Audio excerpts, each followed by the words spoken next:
A jury finds Karmelo Anthony guilty of murdering Austin Metcalf. This is the correct outcome. And I don't care what anybody says about you, whatever, okay, about race or whatever.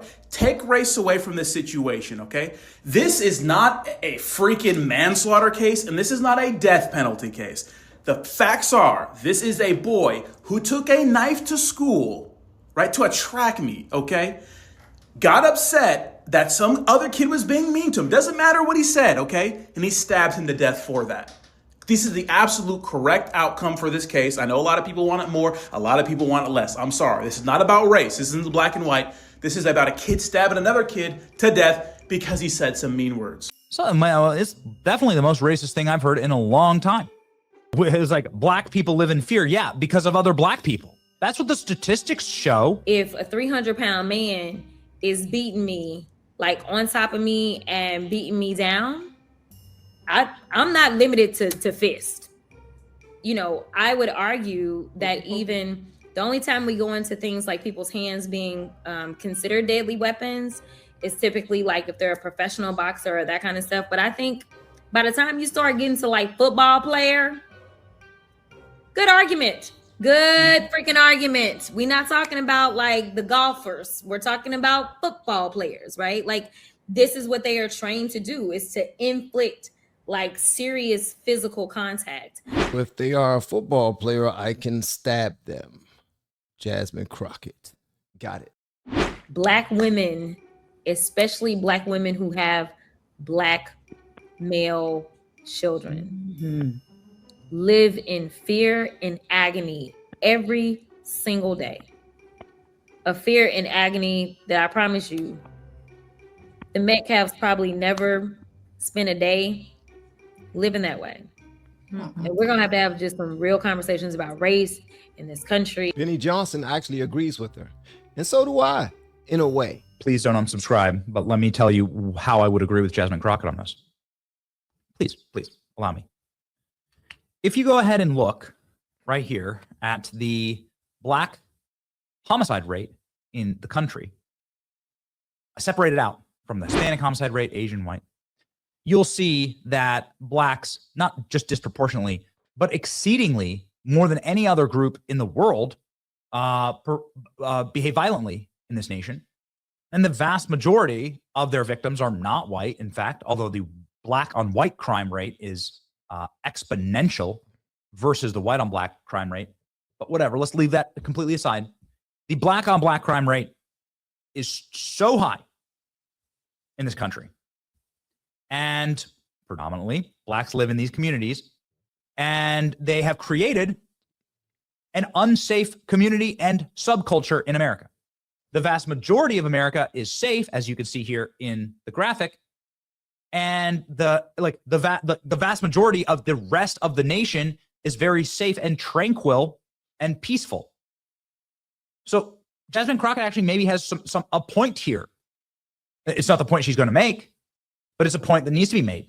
Special partnership alert. We just now linked up with TripleXDrinks.com, which you could take advantage of and get 10% off by hitting the link in the descriptions. Their products support energy, stamina, confidence, mood, circulation, and overall body sensitivity, not just one single effect. Tea, coffee, and you and your significant other are going to be extremely happy. I promise you. Go through the link below and get 10% off. I'll see you on the other side. Man right here with his AK-47 and his middle finger and his lighter and his drugs and his gangland, brain rot, rat, urban, ghettoized culture ended up in prison. Here's his mugshot. I mean, no, it's going to be like the shock. This is a news channel. It's just like the shock of the entire channel and its entire existence that this young man ended up behind bars. You have fear if you don't have faith. And a lot of black women are walking around with less and less faith nowadays, willing to lean on their own understanding, willing to believe in the worst thing happening. If you look at the numbers in depression and anxiety, they've also gone to the roof, possibly because the medical system is lying to people, but mostly because most people don't have the faith that they should have. And I'm not going to get all religious with you, but when it comes to not having that faith, they should have a man on their arm or on their side It can let them know that you don't have to worry. You don't have to concern yourself with what's going to happen anyway, or what we shouldn't even consider. We should only consider the positive, because anyone that has a wife would know how that goes. But if a woman decide to have fear, constant fear of what can possibly happen to their child, that's on them. That's completely 1000% on you. But if you are constantly backing policies that support your children being in constant danger in bad situations, then that's also on you.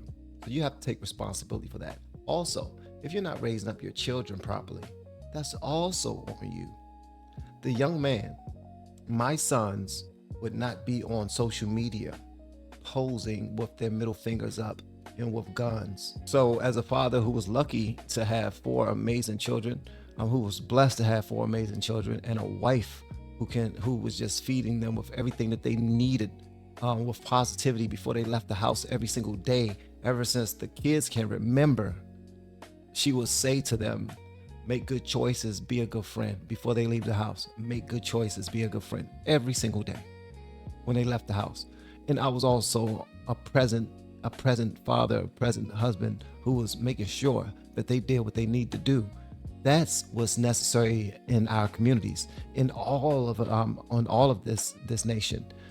Because if there's no strong man and woman presence, this is what you're going to get. You're going to get people posing, kids posing on social media with drug paraphernalia, with guns, with their middle fingers up, knowing good and well that they represent, that they have a future ahead of them. Like if he was a football player, he was a track star. This dude was a scholar getting a 3.7 GPA. That's not very easy to do unless you're just a natural genius. I'm not, but a 3.7 GPA cumulative throughout high school is not easy to do.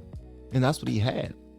But he was also living the fake gangster life where he was trying to portray something that he wasn't. Or he might have been with his friends. Who knows? I don't know. I'm not sure. But it caught up to him.